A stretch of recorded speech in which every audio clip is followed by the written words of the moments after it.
Nicholas Pooran is a child of franchise cricket, but I suppose first he's a child of Trinidad, right? This is the list of the top 150 players by major T20 games played. Let's start at the end. Evan Lewis is here, and just on top of him is Samuel Badri. Badri and Pooran actually went to the same school, which is also where Darren Ganga went, who's now commentating in the IPL. Before that was a pioneering T20 captain. Also, not quite on this list is Kevon Cooper and Darren Bravo, who have a combined 300 games. Just north of this bottom cluster is Pooran himself, and above him is Dinesh Ramdhan, who I'm only including because he's from Trinidad and also so I can show this photo. Now we're into the top 50 and here's Lendl Simmons, closing in on his 300th T20. So Trinidad already has 5 players in the top 150, despite its population of 1.5 million combined with Tobago.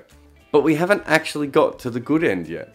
And let us just stop for a moment to look at something else, windball. This is a local game that is taken very seriously. It's kind of like street or backyard cricket, played for money and in proper competitions. And it was around before T20. Many in Trinidad believe this is part of the reason why the island got so good at T20. Sunil Narayan, for instance, was a windball player, and here he is at number 7 on the all-time leading games list. In late 2017, Nicholas Pooran was at Narayan's house to hang out. Also there was his mentor Karen Pollard and fellow local lad DJ Bravo. All for the purpose of this video, that's number 1 and 2 on the all-time games played list. At this stage in his life, Pooran was barely known other than close watchers of the CPL or people who follow random T20 drafts. But everyone from Trinidad knew who he was. And at this get-together, Pollard told him to learn how to bat by playing first-class cricket. But it was Bravo who gave him the advice that changed everything. Dwayne told him that you could still learn from franchise cricket, you just had to learn quickly. You had to stop making the same mistakes over and over again. And you had to know what you wanted as a cricketer. Pooran was 20 at this point. By 23, Pooran had become the marquee player for the Guyana Amazon Warriors. He had starred for the Kings 11 Punjab and he batted number 4 in the World Cup. Oh, and while he was there he made his first ever professional 100. And all of this came from Trinidad and franchise cricket. To this day, Pooran has only played 5 first-class games. And when you usually hear that, you think, wow, here's another player that shows that freelance path. But Pooran literally crashed into it. This is how he felt after a really bad car accident happened to him in 2015. He suffered a torn patella tendon, fractured tibia, and a fractured ankle. He was in a wheelchair. But it's important to go just slightly back before that, when he was the 4th highest run scorer in the Under-19 World Cup, including a remarkable 100 against Australia, which people who watched it still talk about. If you look at the list, he's just behind Imam Al-Haq and Aiden Markram. At this stage, Pooran had just begun his first-class career. He played only 3 games, but Trinidad kept him on the books and allowed him to access their physiotherapy and rehab. But after a while, they stopped because he wasn't getting better. Most people in cricket remember Gus Logie as the legendary short leg fielder for the West Indies in the 80s. Pooran sees him as the reason he was pushed aside at Trinidad. If this story went forward normally, Pooran would have either disappeared back to university to try a new career or fought his way back into the Trinidad side. Instead, Pollard set Pooran up with Insignia Sports, one of the leading T20 franchise agencies. A very helpful thing if you want to start travelling the world and playing in franchise cricket. Pooran also took up any offers to play cricket, including random small club cricket tournaments in places like Seattle in America. Now over the first 32 games of his T20 career, he averaged 20 while striking at 159. But it was the 2016 CPL that changed everything. That year he averaged nearly 30 and struck at basically 2 runs a ball. And that average would have been higher if he hadn't been run out 3 times. You can see him here. For scale, this was Andre Russell's year. Oh, and if you need to know it, Karen Pollard was Pooran's captain that year at the Tridents.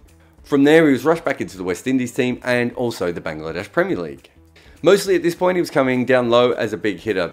The strike rate excited people from the start. But that BPL deal he took actually cost him far more.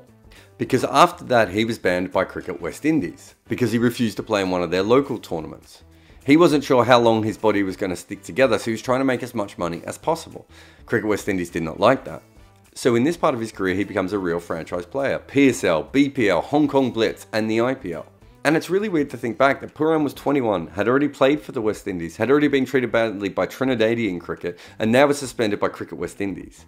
He didn't really choose being a freelance cricketer. He was a kid coming back from rehab who ended up in it. And because he was playing all this random cricket, it meant that he could play in the Global T20 League in Canada. That tournament obviously became a bit of a laughingstock when its own players didn't want to come out in the field. But it was very important for Pooran. There he got to bat at 4 and he impressed everyone, and he ended up going up the order in the CPL and the BPL and even opening when he played T10. All of that led to him batting at number 4 for the West Indies in the 2019 World Cup. I don't know, just for fun, should we give you some of the other names of people who have done that for the West Indies in a World Cup? Viv Richards, Richie Richardson, Larry Gomes, Carl Hooper, Elvin Kallicharran, Clive Lloyd, Shivnarine Chanderpaul, Brian Lara. In that same World Cup, Australia had Steve Smith at 4, New Zealand was Ross Taylor, and Owen Morgan was doing it for England. All of these were expert middle overs batters. None of them learnt their trade in a Canadian pop-up league. You wouldn't have thought that Pooran would have been that successful, but he actually averaged 50 to tick over a run a ball in a team that had 2 wins and 6 losses. And against Sri Lanka, the West Indies were chasing 339 to win, and they fell for 84 for 4 and then 199 for 6. Pooran made 118 from 103 balls. And I remember watching him at the time. It's like watching 2 different batters sewn together. One from a long line of sort of Trinidadian stylists, and the other a West Indian modern T20 hitter. He's graceful and flamboyant on the offside, and the grace is replaced by urgency as he tries to hump the ball to leg. Then he was taken by an Angelo Matthews long hop that sadly cost his team the game that he had dragged them close to. But not before he'd made his maiden professional 100. I mean, that is incredible in itself. That you could make your first ever 100 in a World Cup batting for your country. And almost win a 300 chase when the rest of your batters fall apart at the same time. In fact, if it wasn't for a lack of concentration, he would have won that game as well. But something he admitted during that tournament was that's what he had been working on. I'm not sure Ross Taylor was doing the same thing. In fact, when I talked to him during that World Cup, he talked about the fact that he had to bat like a 4-day batter sometimes and a T20 batter at other times. But the thing is that Nicholas Pooran had not played 4-day cricket. At that point, he had 3 first-class games in his entire life coming into the World Cup. The 2 he's played since have not been for Trinidad, but for West Indies A versus New Zealand A, which included a blistering 69 against a stacked Kiwi lineup. We know he can do it, he just hasn't had a chance to. So all this brings us to the IPL now. Nick Knight said on the commentary the other day that he hadn't yet cracked the IPL, which is kind of true, but also kind of untrue. What is remembered of Pooran in the IPL now is that he had one of the shittiest runs in the history of the IPL. 4 ducks in 6 games, which is not actually that easy to do even if you're trying. It started with a golden duck from a long hop down the leg side, which is a ball very hard to be dismissed from. Next game, he got a second ball duck from a better short ball that he pulled straight down the throat of fine leg. The following game, how about a full toss outside our stump that he scooped straight to a fielder?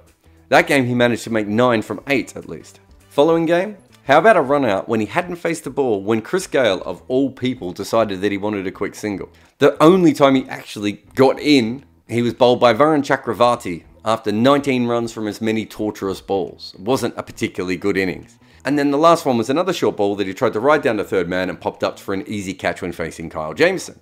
That's 4 ducks in 33 balls with 28 runs. Well, that's about as bad as it gets. After the mid-season COVID break, he came back and he played 1 okay innings. But he was part of a partnership with Aiden Markram that should have won them the game, but didn't. This is all really bad. And in T20 cricket, this does sometimes happen. We saw that with KL Rahul not that long ago. And he's a far more consistent scorer than Nicholas Pooran is even pretending to be. But if we're looking at the absolute worst of his IPL, we need to also look at the absolute best of the IPL. In the season and a half prior to this slump, he was averaging over 30 while striking at 160. To place that in context, look at the nearest neighbours to him. Up front and a bit away from him are Dre Russ and Hardik, but here's Kieran Pollard and here's another outlier, Sunil Narine. Again with the Trini boys. So it was like Pooran cracked the IPL, but now it has cracked him. Many, especially in the Caribbean, believe that what has happened to Pooran is what has happened to a lot of young batting talent in the West Indies. He simply hasn't played enough first-class cricket to round his game out. Remember that Chris Gayle has 2 Test triple hundreds. And you may remember from what I mentioned before, there was actually quite a few short balls in that Nicholas Pooran bad run. That's something that you perfect playing first-class cricket, right? However, he actually seems to be better now against short balls than he used to be. He's getting out to them less often, but also scoring a lot quicker against them. But it seems to be affecting his overall game and not a specific one. He's just not the dynamo he used to be. If anything, to me, watching him a lot, it feels like he's trying to get in a lot more often, whereas before he wasn't letting teams bowl at him at all. If you made a mistake, he hit a 4 or 6. Now he seems to be allowing you to bowl at him. But it also might just be that he's famous now, right? People know exactly where and how to bowl at him. And there's 2 specific things that I found in his record. Left-arm finger spinners have started getting him out, and they pretty much didn't before. And because of that, he's also slowed down scoring against them. And almost the exact same thing has happened with leg spin. Now, obviously, leg spinners have probably bowled more wrong-uns against him. But I don't think it's just the wrong-uns that are causing the problem. It feels like both of these kinds of spinners have found a line or a length that he can't hit it as well. But I also wonder if some of this was just inevitable. Pooran kept improving fast as Dwayne Bravo had told him, and then the game kind of caught up with him. And perhaps not playing first class cricket has stagnated some of his development. But at 26, he's already done a lot for a guy who was in a wheelchair when he started his first class career with a team that dumped him and then was suspended by his national side. He's basically gone off to franchise cricket with a good agent, a bunch of friendly teammates, and built this incredible career. If it stalled, that's fine, but for a long time it was rocketing, especially considering the weird way he got here. But he's now quite an experienced player. He's played over 200 matches at the age of 26, and by the end of this tournament he'll probably be in the top 100 for the most games ever played. Dwayne Bravo asked him to learn quick, and he's done that about 200 times just to survive.